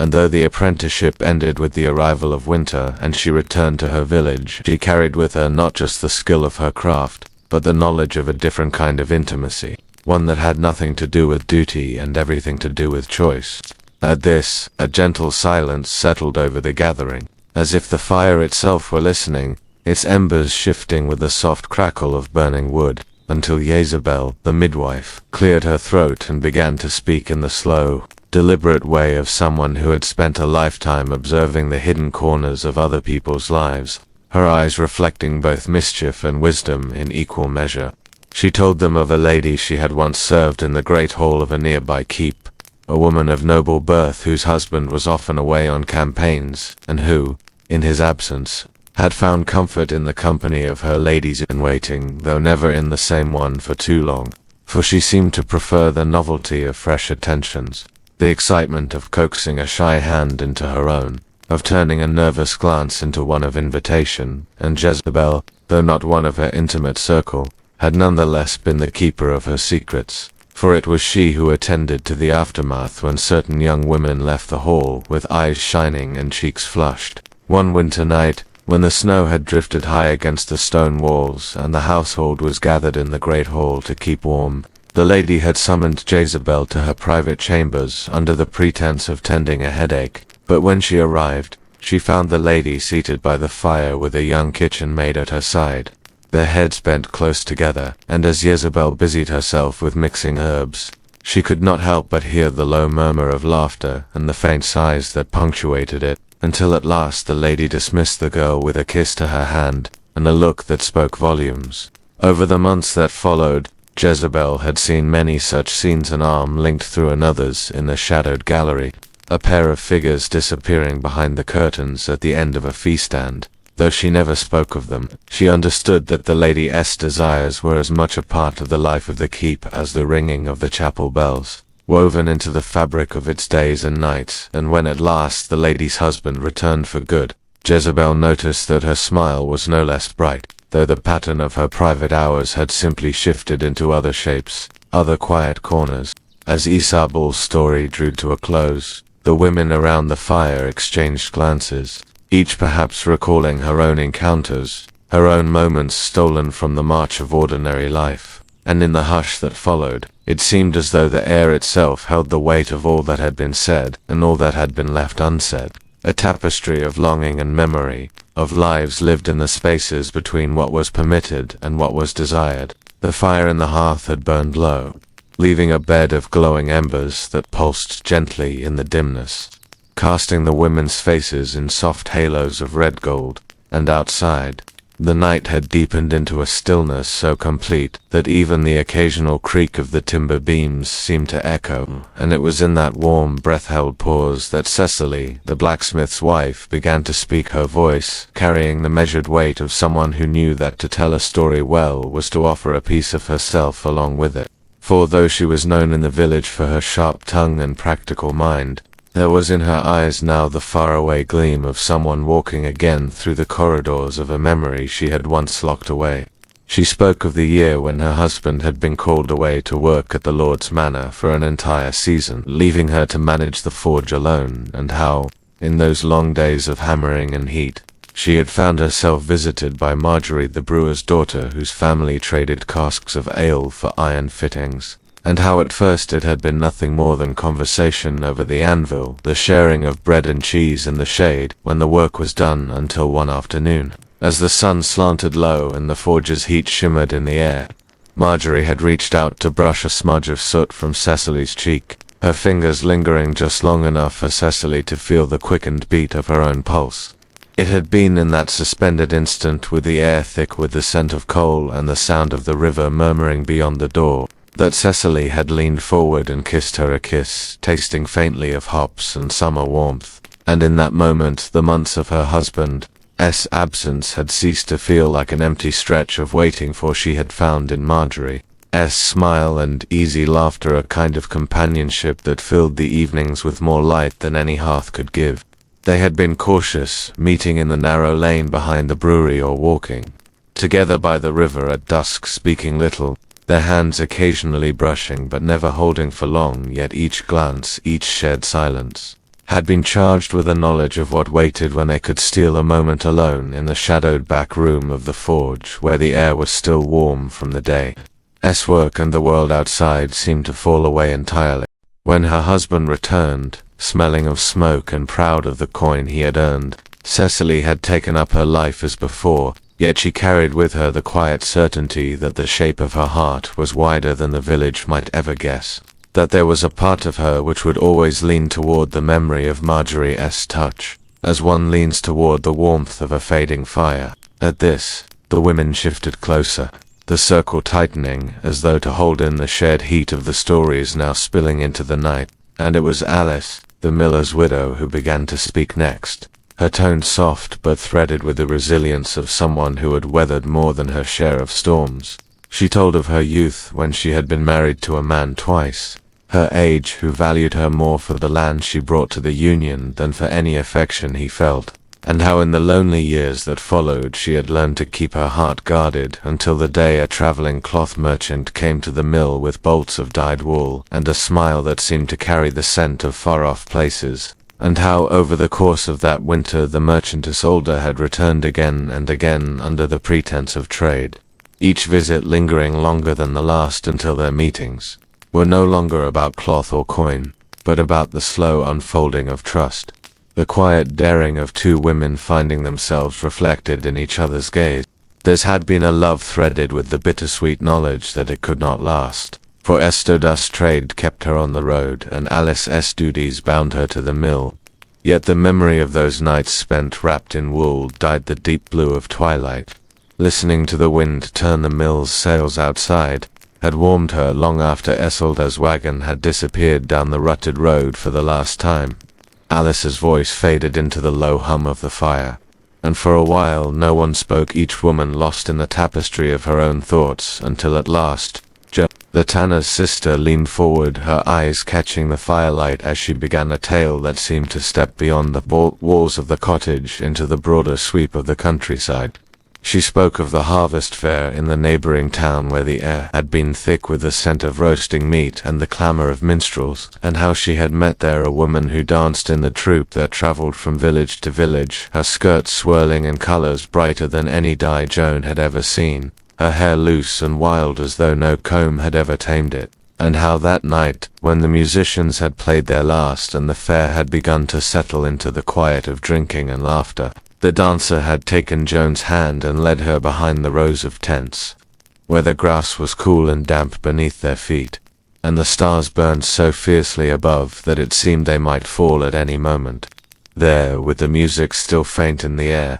the dancer had kissed her with a sweetness that belied the wildness of her steps, and though Joan had never seen her again, she carried the memory of that night as one carries the scent of a flower long after it has withered, a reminder that joy can be as fleeting as it is intense, and that sometimes it is the briefest encounters that leave the deepest marks. The fire cracked, sending a thin trail of sparks upward into the chimney, and the women settled again into their places, the stories layering one atop another like the threads of a vast and secret weave, each tale a reminder that their desires, their choices, their moments of defiance, however hidden, were part of a larger pattern stretching far beyond the boundaries of their own lives. Outside, the first hint of dawn was beginning to soften the edges of the sky, a pale silver line stretching along the horizon, though the cottage still lay steeped in the deep blue shadows of the night. The fire in the hearth now reduced to a slow-breathing glow that illuminated the faces of the women in the circle, their eyes heavy-lidded yet alert, for there was something in the sharing of these memories that seemed to draw from each of them a hidden reservoir of energy, as if the act of speaking aloud what had once been kept behind locked lips was in itself a kind of sustenance. And it was in this softened hour that Eleanor, the Reeves' daughter, cleared her throat and began to speak in a voice that carried both a gentle steadiness and the faintest tremor of recollection. She told them of the year she had been sent to serve in the household of a minor noblewoman in a manor 2 days' ride from her home, a lady named Beatrice whose manner was formal in public, but whose private life unfolded in quiet, tender acts of kindness, and how at first Eleanor had thought her lady's interest in her no different than any other mistress concerned for the comfort of her servants, until one rain-soaked afternoon when the two had been alone in the solar, working by the dim light of a single candle, and Beatrice had taken Eleanor's hand to warm it between her own, her touch lingering far longer than the chill could explain, her gaze holding Eleanor's with an intensity that was almost like a question.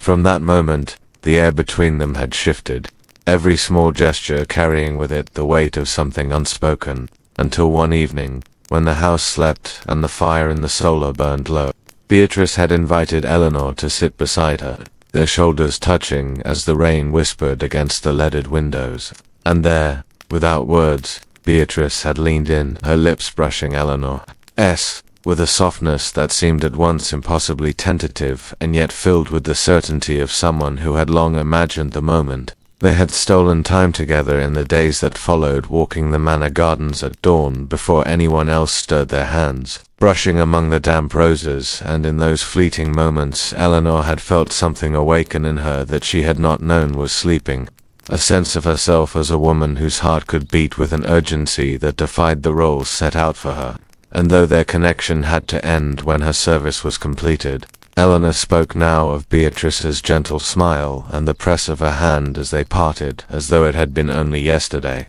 When her voice fell silent, the others were quiet for a while, the stillness thick with thought, until Agnes, the wife of the baker, shifted in her seat and began to speak, her tone low but threaded with a certain unshakable warmth. She told them of the young seamstress who had come to the bakery one winter morning, her hair damped from the snow, her cheeks flushed, and how she had stood for a long moment in front of the counter, staring at the loaves as though she could not decide, until Agnes, sensing her hesitation, had offered her a crust still warm from the oven, and how the girlish smile in that instant had seemed to carry with it the brightness of the sun itself. Her name had been Alina, and over the weeks that followed she had returned again and again, sometimes to buy bread, sometimes only to talk, her fingers idly tracing patterns in the flour that dusted the counter as Agnes kneaded dough, until one evening when Agnes had been working late and Alina had come to fetch her, they had walked home together through the snow,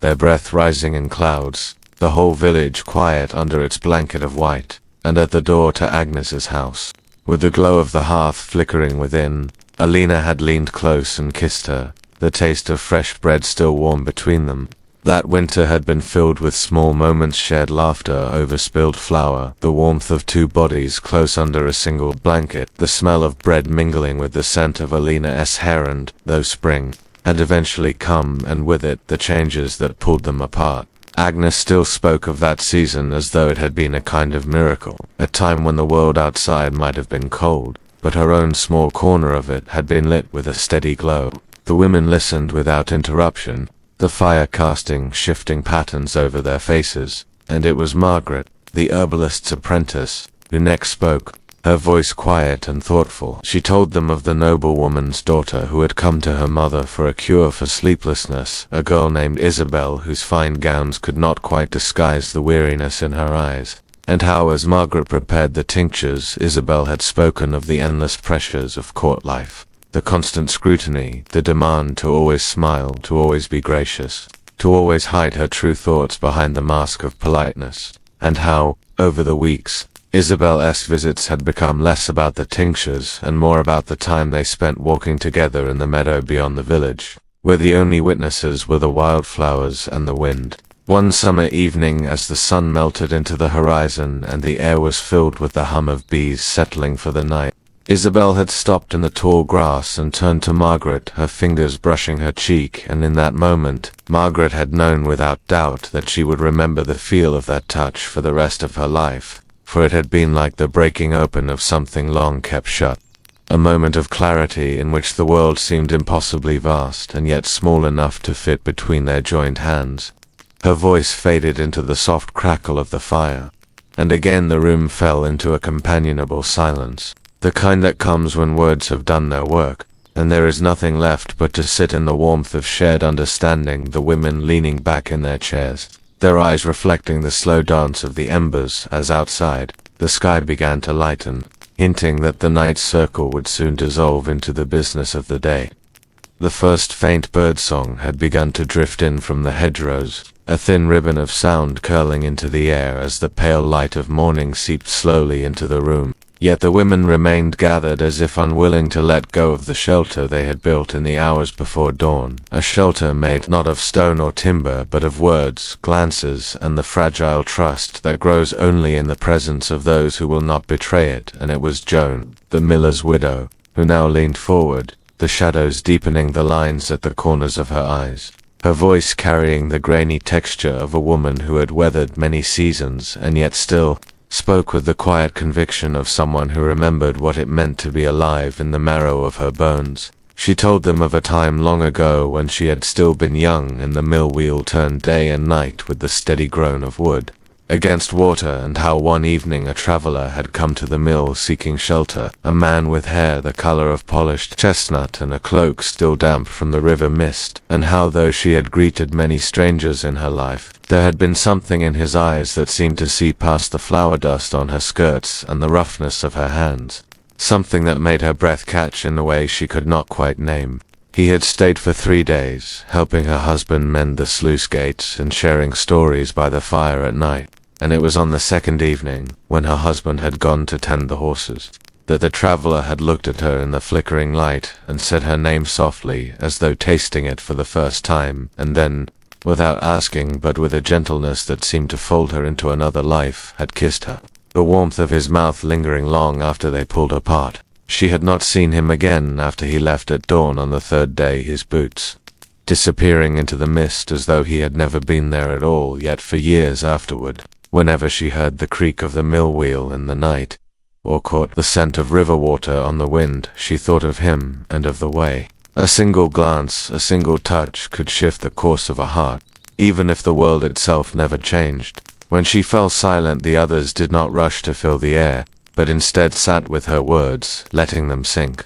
like pebbles into still water, the ripples spreading out until they touched each of them in turn. And it was then that little Alice, barely 17 and quiet for most of the night, drew her shawl tighter around her shoulders and began to speak in a voice that trembled, not with fear but with the unfamiliarity of saying aloud what had until now lived only in her own mind. She told them of the summer she had spent in service at the manor, where the steward's son had taught her to read in the dim back room of the library, their fingers brushing over the pages as he sounded out the words, and how, though she had once thought that love would come to her as it did in the ballads, with grand gestures and oaths sworn beneath the moon, she had come to learn that it could also bloom quietly, in the space between one breath and the next, in the warmth of 2 hands resting together over an open book. They had stolen those moments in the weeks that followed, always careful, always aware that the eyes of the household could be sharp as knives, and yet each shared word, each fleeting touch had stitched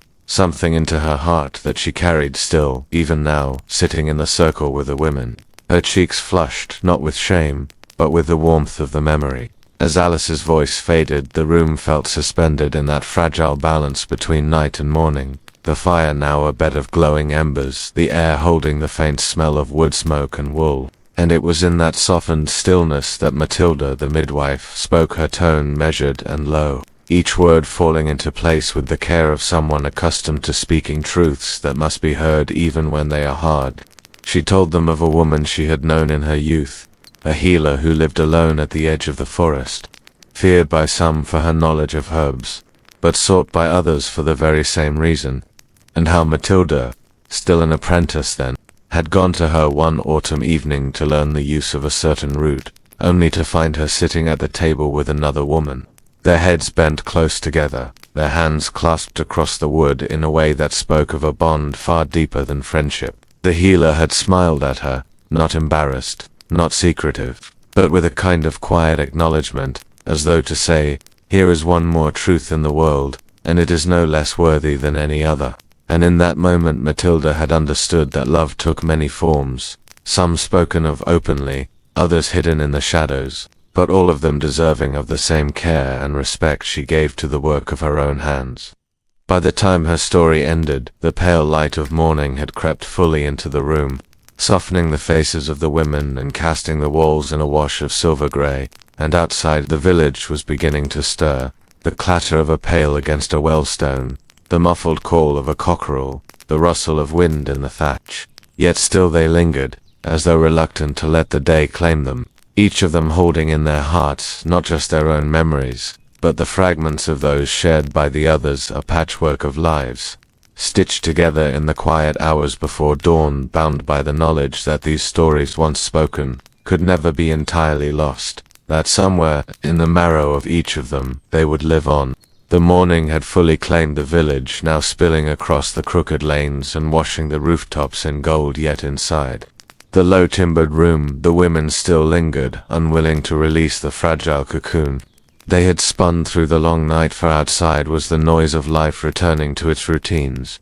the thud of boots on the beaten path, the clang of iron at the smithy, the shouts of boys chasing a stray chicken. But here within, there was only the slow unraveling of silence as they sat in the softened light, each one turning over in her mind the fragments of confession and memory that had been given and received like treasures. And it was in this moment of unspoken accord that Eleanor, the baker's wife, who had been leaning back against the wall, as if the weight of her own story might pin her there forever, straightened and began to speak. Her voice was low, carrying the rhythm of someone used to rising before dawn to knead dough in the dim kitchen, the scent of yeast and smoke clinging to her skin. And she told them of a summer many years past, when the river had run shallow and the miller's wheel barely turned. Yet somehow the fields had yielded more grain than expected, and it was during those long warm weeks that a mason had come to repair the cracked wall at the back of her shop. A man with strong hands and a habit of whistling as he worked,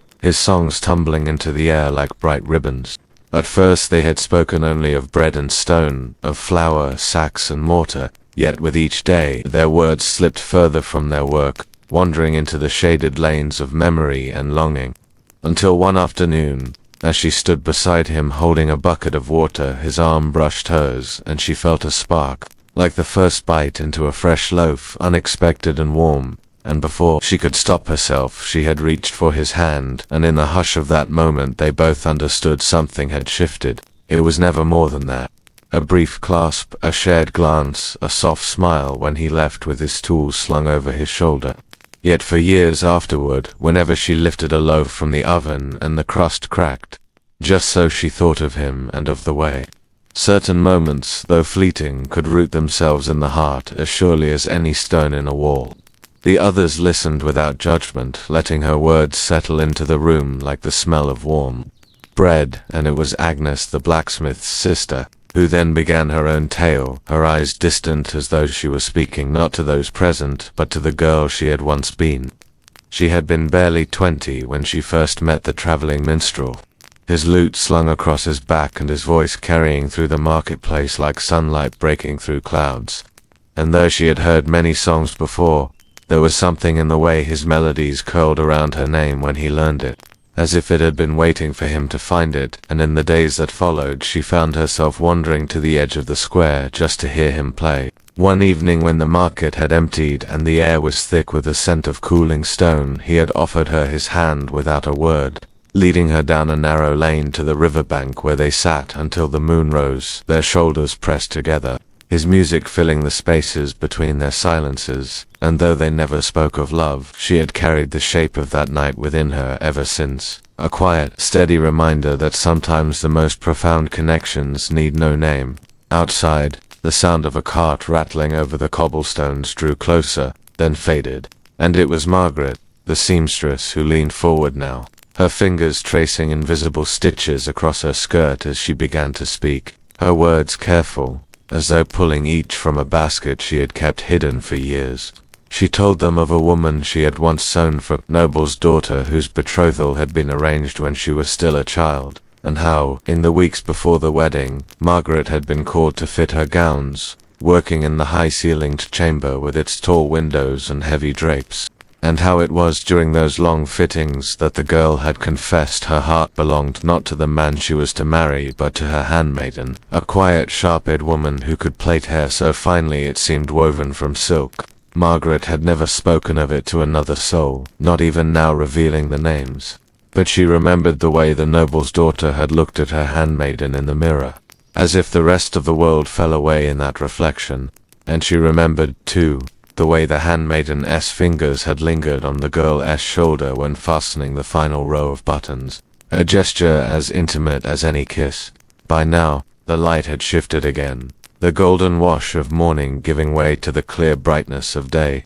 and still the women lingered, as though stepping back into the outer world might cause these fragile threads between them to fray. And perhaps it was that knowledge that kept them rooted to the bench and stools, the warmth of the hearth, a soft tether. It was then that Beatrice, the widow of the scribe, spoke, her voice as smooth as vellum worn by years of touch, telling of her life in the narrow street by the church, where she and her husband had lived among the smell of ink and parchment, and how, after his passing, she had found herself visited often by a young novice from the abbey sent on errands to fetch scrolls or deliver letters. At first their exchanges had been polite, almost formal, yet over time the novice had begun to linger, his questions about her work carrying an undercurrent she could not ignore. And one rain-washed afternoon, as he stood dripping in the doorway with a sealed parchment in hand, she had invited him to sit by the fire, and in that small act something shifted, the space between them warming, until,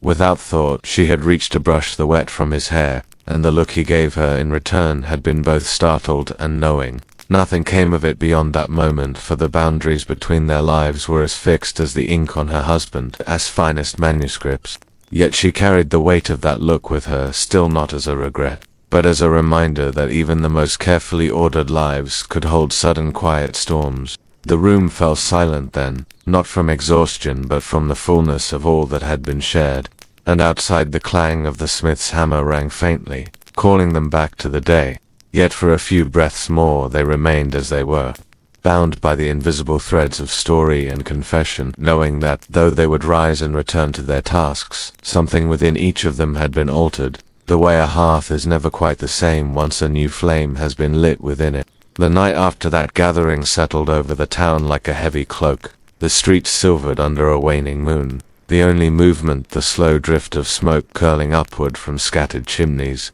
and in the stillness, the women each returned to their own hearths, carrying the quiet heat of the shared stories within them. Yet it was Beatrice, the widow of the scribe, who found herself most unable to sleep, the low coals in her brazier casting an amber light across the scattered scrolls. She had yet to return to the abbey, and as she sat there, the rain beginning to tap softly against the shutters, she felt the urge to write, not for commission or record, but for herself. So she took a sheet of parchment, dipped her quill, and began to commit to ink not the polished chronicles the monks would approve, but the raw memories entrusted to her: Alice's flood-bound mill house, Eleanor's snow-bound chestnut cellar, Margaret's orchard seams, her own damp-haired novice shaping each recollection as though she were spinning thread from flax, knowing that once woven together they would form something more than a set of isolated moments. They would become a testament to a kind of intimacy that lived outside the sanctioned halls and documented unions. A reminder that desire did not only burn in grand gestures or forbidden beds,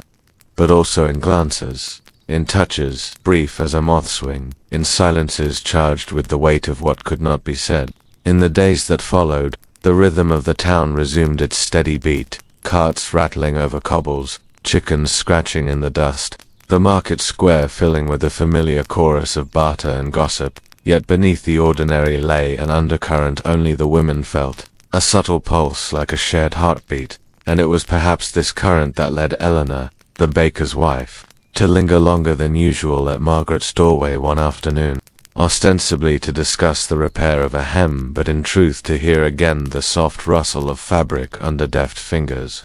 to watch the way Margaret's hand seemed to know not just the cloth but the body it clothed. And when their conversation drifted toward the last gathering, they both found themselves smiling in that quiet way that says more than words, a mutual recognition of the invisible thread between them, as if they each knew they would carry the other's story like a secret charm. Alice, meanwhile, spent her hours at the mill with a new awareness, the turning of the great wooden wheel outside mirroring the slow turning of her thoughts, and when the apprentice, no longer quite the boy she had once known, passed her the sacks of grain, their hands brushed again, and though the contact was as fleeting as before, the memory of the flood-bound days returned with a clarity so sharp she almost gasped, and in that moment she understood that some memories, once made, never fade into the background. They remain like an ember under ash, waiting only the smallest breath to glow again. Margaret's work took her one day to the manor house beyond the far fields,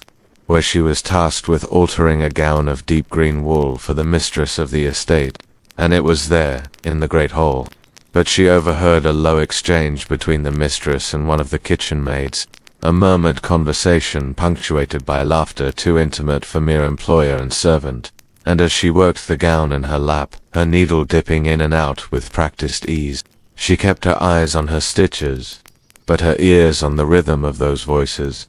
wondering, not without a certain thrill, how many such connections existed in the shadows of respectability.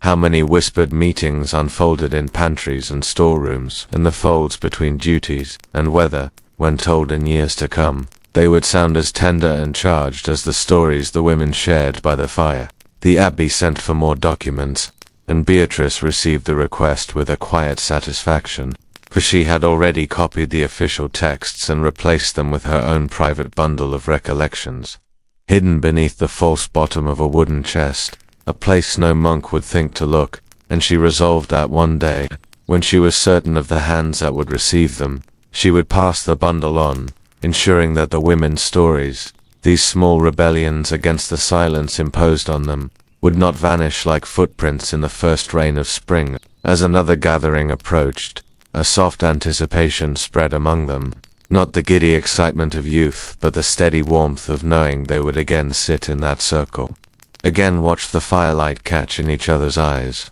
again open the doors of memory and let the rooms within be seen. And though none of them said so aloud, each carried within her a fresh story to tell, something observed, remembered, or finally ready to be spoken, for they had learned that there was as much courage in revealing a small truth as in declaring a grand one, and that sometimes the smallest truths were the ones that could keep a soul warm through the longest winter nights. The day of the next gathering dawned beneath a pale winter sun, its light filtering weakly through the low mist that clung to the fields, and though the air was sharp enough to redden cheeks and bite at fingers, the women moved through their morning tasks with a certain lightness, each carrying the unspoken knowledge that when evening fell, they would return to the hearth of Beatrice's chamber, to that space where words flowed more freely than the ale at the tavern, where glances met without fear of reproach, and where their lives, often so neatly folded away into roles of wife, mother, widow, or servant,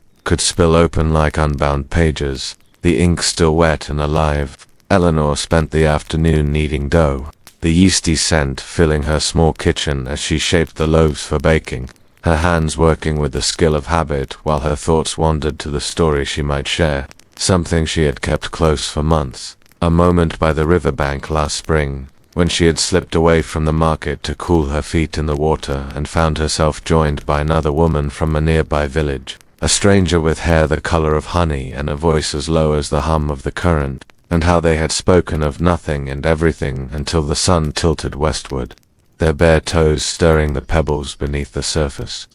the silence between their words as warm as the sun on their faces, and she felt again, even now in the chill of winter, the slow blooming of that hour, as if it had been stitched into her skin. Margaret, meanwhile, was finishing a length of deep blue linen, her needle dancing in and out as she imagined how best to tell her own piece, for she had recently been summoned to the home of a traveling merchant to mend a tear in his wife's cloak, and there she had found the woman alone, her husband away on business, the air inside scented with cloves and warm wine. And though the cloak had been laid out for repair, their conversation had wandered quickly away from fabric, drifting instead toward the loneliness that clung to those left behind, and how in the quiet spaces between visits, a woman might find solace in the company of those who understood without explanation. And Margaret had felt, even as she stitched, that there was a story there worth tucking into the shared firelight.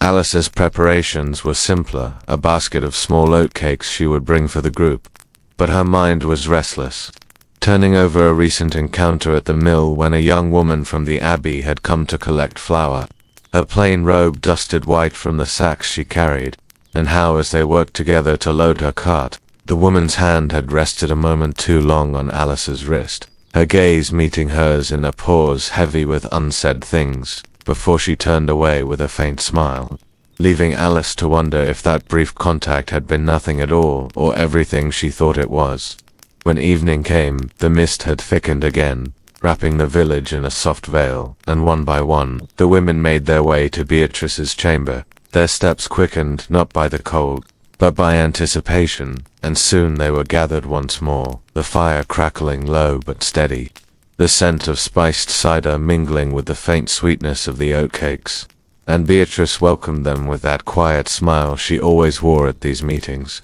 the one that said this was their place, their time, a small island carved out of the tides of their lives. The stories began slowly, as they always did, with small observations, the way frost traced the window panes like delicate lace, the unexpected kindness of a neighbor, the sound of geese returning early to the marsh, and then, as the warmth spread from the hearth and the cider loosened their tongues, the words began to flow more freely, weaving together moments of longing, of unexpected tenderness, of secret glances caught in candlelight. Each story met with nods and soft laughter, with the silence of deep listening, with the knowledge that these words would go no further than the circle. Eleanor spoke first of her riverbank afternoon, describing the sunlight on the water, the stranger's low voice, the quiet comfort of shared stillness, and as she spoke, the others leaned in, not to pry but to be closer to the warmth of the memory, to feel, if only for a moment, the way that hour must have felt to her.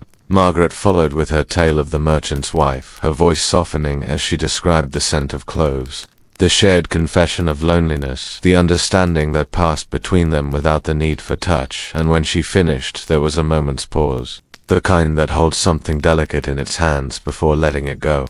And then Alice offered her own piece, the flower-dusted robe, the lingering hand, the smile that might have meant everything. And though her voice trembled slightly, her eyes were steady, and the others met her gaze with that unspoken agreement they all shared, that whatever these moments were, they mattered simply because they had been felt. Beatrice listened, her hands folded in her lap, and when the others had finished, she told them of a passage she had copied in secret from an old manuscript, one that spoke in careful, veiled language, of the affection between two women in a convent far from here, how they had tended the gardens together, exchanged letters hidden in the folds of their habits, and found in each other a refuge from the rigid silence of their vows. And though the text had been old and worn, the ink faded in places, Beatrice said she could feel the life in those words, as if the writer had known someone, or been someone, who lived such a truth. The fire had burned low by the time they fell into a companionable quiet, each woman holding her own thoughts close, and outside the mist pressed against the shutters, the village beyond lost to the night. But within that room they sat in a warmth that came not just from the flames, but from the trust between them, the knowledge that their lives, in all their quiet complexity, were seen, remembered, and valued. And somewhere in the hush that followed, Beatrice felt a certainty settle over her, that one day, perhaps years from now, these stories would be read again by other hands, and the women who read them would feel the same small surge of recognition, the same quiet reassurance that their own hearts were not alone in the world. The weeks after that last gathering seemed to move both quickly and slowly, the days marked by the familiar rhythm of work and weather, yet underlined by the quiet awareness that the season was shifting, that soon the long nights would give way to the softer evenings of spring, and with that change would come a new pattern to their lives, perhaps new stories, perhaps the closing of others. And still the women carried with them the echoes of that circle, the sound of their own voices and the safety of the room, the weight lifted by telling, the warmth of knowing that what they had shared was not just heard but held. Eleanor found herself walking by the river more often, pausing where the reeds bent toward the water, remembering the stranger's honey-colored hair, the low hum of her voice, and though she never saw her again, the memory did not fade, but instead settled into her like a slow, burning ember, not painful, not urgent, but simply alive, a reminder that she had felt something rare and worth keeping. Margaret worked the blue linen into a gown for herself, something she would never have done in earlier years, telling herself she had neither the need nor the right to wear something so fine. But now she found herself choosing the fabric without hesitation, stitching it with a steady hand, thinking of the merchant's wife, of the quiet understanding between them, and of the truth that beauty, whether worn on the body or felt in the heart, did not require anyone else's permission. Alice returned to the mill, often telling herself it was for business, for flour, for the work that needed doing, yet she noticed how her steps quickened when she caught sight of the Abbey woman at the far end of the yard, how their eyes met for a fraction longer than necessary. And though neither spoke of that touch again, the knowledge lingered, quiet but certain, like a thread tying them together in ways the world would never bother to see. And Beatrice, in her chamber lined with manuscripts and the careful order of her work, began to gather the fragments they had shared. Not the names, not the details that might bind these women to their words, but the essence,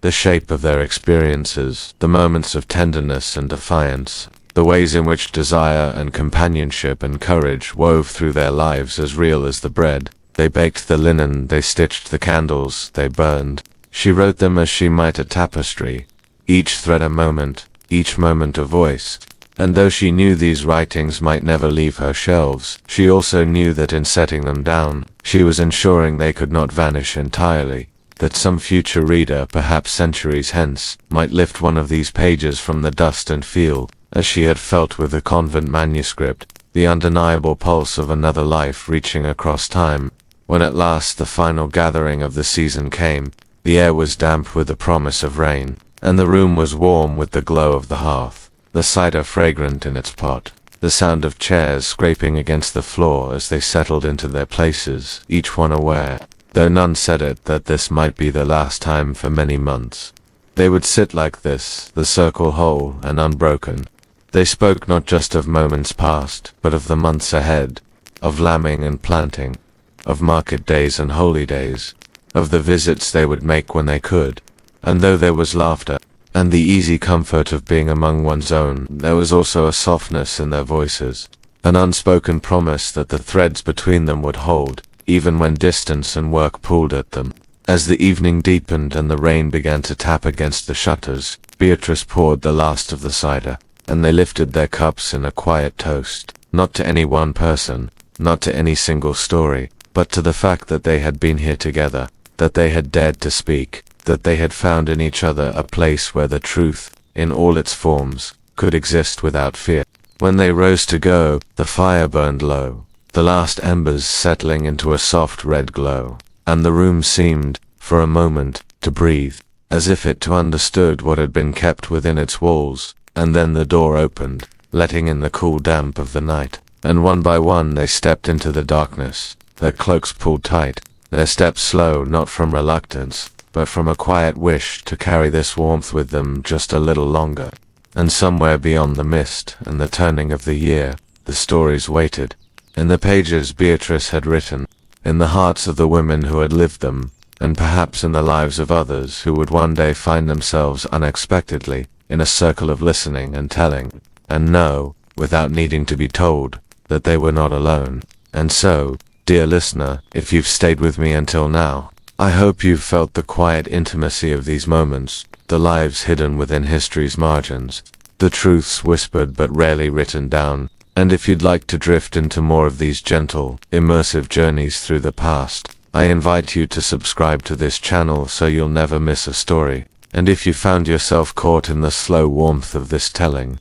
please like this video, share it with someone who might need a peaceful escape, and leave a comment below letting me know which moment stayed with you most. And when you're ready for your next listen, I think you'll enjoy our previous video, A Day in Ancient Rome, where you can walk the streets and markets of the empire as if you were truly there, or the one before that, where we explored what S3X was really like in ancient Rome. A long, winding journey through the shadows and sunlight of history, both waiting for you whenever you wish to step back into another time. So until we meet again in the next quiet corner of history, rest well, dream gently, and remember, the past is never truly gone as long as someone is willing to tell its stories.